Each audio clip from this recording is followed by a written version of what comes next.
शिमला नगर निगम चुनाव को लेकर सरगर्मियां तेज हो गई है। शिमला का छोटा शिमला वार्ड कांग्रेस के लिए काफी खास वार्ड बन गया है।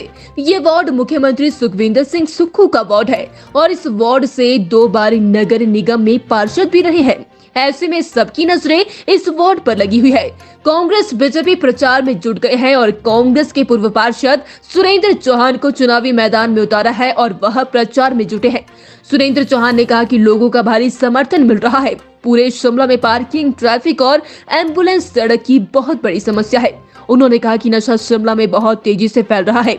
एक रिपोर्ट के मुताबिक शिमला में 70% युवा नशे की चपेट में आ रहे हैं, जो कि एक चिंता का विषय है। पार्टी का शीर्ष नेतृत्व का आपके माध्यम से सभी का बहुत बहुत धन्यवाद करता हूँ। पार्टी के अध्यक्षा रानी प्रतिभा सिंह जी और माननीय मुख्यमंत्री ठाकुर सुखविंदर सुक्खू जी का और पार्टी के सभी शीर्ष नेतृत्व का मैं दिल की गहराइयों से बहुत बहुत धन्यवाद करता हूँ। और रही चुनाव की बात, चुनाव का समय आ गया। जो जिस तरह से लोगों का समर्थन, भारी समर्थन और भारी प्यार मुझे मिल रहा, मैं लोगों का हमेशा इस चीज़ के लिए ऋणी रहूँगा। जो छोटे शिमला के वार्ड की जनता ने पहले भी मुझे 2 बार पार्षद चुना है। इसके बाद अभी इस बार जिस तरह का समर्थन मुझे मिला, उससे भी पहले से भी ज़्यादा समर्थन मिल रहा है। उसके लिए मैं बहुत बहुत धन्यवाद करता हूँ। मैं शिमला में आप कुल मिला कर कहें तो पार्किंग की समस्या बहुत बड़ी समस्या है, ट्रैफिक की समस्या है, एम्बुलेंस रोड्स का है, स्लिप रोड्स जहाँ छोटे छोटे रोड्स है, जहाँ कनेक्टिविटी ऑफ रोड, जहाँ इमरजेंसी में सिर्फ एम्बुलेंस रोड का होना बहुत ज़रूरी मैं समझता हूँ। और दूसरा एक नशे को लेकर के मेरा एक बड़ा वो है, जिसको लेकर के बहुत शिमला में, ना केवल शिमला में, हिमाचल में एक नशे ने, आप हैरान रहोगे, जो एक रिपोर्ट आई है शिमला में लगभग 70% नशे की चपेट में युवा आ रहा, जो एक बड़ा चिंता का विषय है। इसको लेकर के हम स्थानीय एनजीओज के माध्यम से और आपके हमारे जो विधानसभा के माध्यम से माननीय मुख्यमंत्री के ध्यान में भी हमने इस मामले को लाया और जिसको लेकर के उन्होंने हमें कहा कि इसके मामले में हम काफ़ी सख्त कानून लाएंगे, क्योंकि युवा पीढ़ी जब तक सुरक्षित है तो वो हमारी एक जिम्मेवारी बनती है कि हम अपने युवा पीढ़ी को बचा के रखें और भविष्य में हम अपनी पीढ़ी को क्या दे के जा रहे हैं वो बड़ा ज़रूरी है।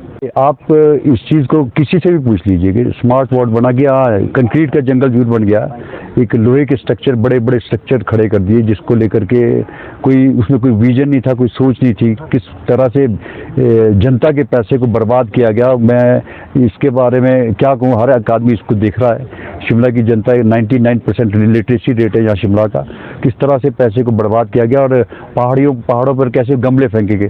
गमले लगाने का काम, जो शिमला की सुंदरता थी उसको खराब करने की कोशिश की। ब्यूटिफिकेशन तो क्या करना था, लेकिन सुंदरता ही खराब कर दी। आपने मिट्टी की जो सॉइल थी उसको उपजाऊपन खत्म कर दिया गमले लगा के। उसको जो इस तरह के गमले उसमें लगाए गए हैं वो केमिकल है, उसको जो टॉप सॉइल्स होती है उसको बर्बाद कर दिया।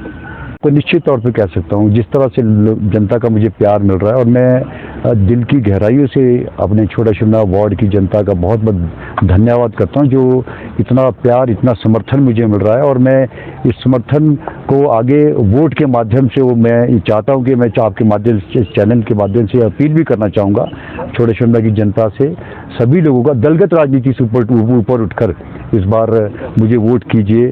और मैं ये चाहता हूँ कि छोटा शिमला का, ना केवल छोटा शिमला का विकास बल्कि शिमला का विकास में हम अहम भूमिका निभाएं, क्योंकि इस समय कांग्रेस की सरकार है। और मुझे ये कहते हर्ष होता है कि हमारा माननीय मुख्यमंत्री जी, जो खुद छोटा शिमला वार्ड से 2 बार पार्षद रहे हैं, वो हमारे लिए एक बहुत बड़ा एडवांटेज भी है। और शहर की और मेरे वार्ड की जनता ये समझती है कि हमारा जो मुख्यमंत्री हमारे घर का है, तो वो घर का कहने का मतलब एक परिवार का एक सदस्य है, क्योंकि वो खुद 2 बार इस क्षेत्र से चुनाव लड़ चुके हैं।